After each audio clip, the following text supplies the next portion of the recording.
we've said that the languages are a mirror to yourself, because they really are. So dependent upon how you are looking at a word will show you what you are seeing of yourself in that word. Does that make sense? And so the other thought in the Hebraic Aramaic mindset is, when we begin discussing these things, we can look at the mirror and see, okay, I just unpacked I unpacked grace, or I unpacked whatever the word is, and I'm looking at it as my mirror and how I see it. I can then be asking my questions, and how did that interpretation speak to me? Asking the spirit. So this came out, this is the interpretation. And then I can have a very honest conversation with the spirit inside myself to see if I fully embody that.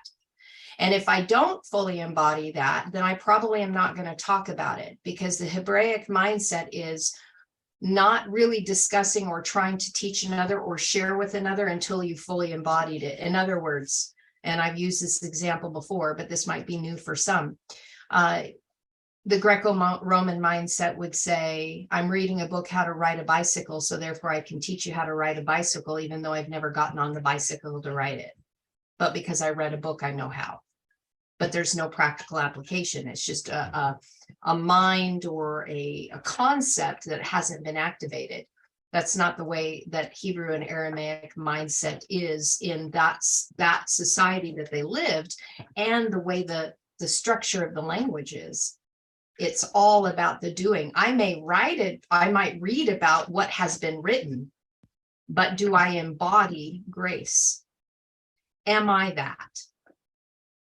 And if I'm not that, then I'm not going to try to teach somebody what grace is until I actually become that vibratory frequency.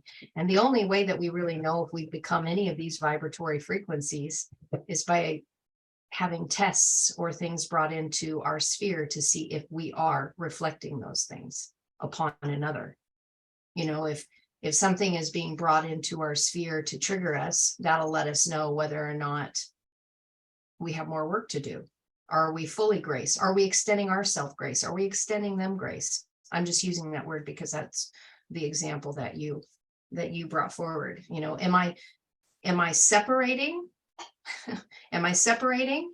And if I'm separating myself from that, then I need to find life that will put me in, so I can plant a new seed instead of continually separating, because that esoteric side of that head is either life or separation. We get to choose that. One is entropic by design, the other one is negentropic. One gives light, one takes light.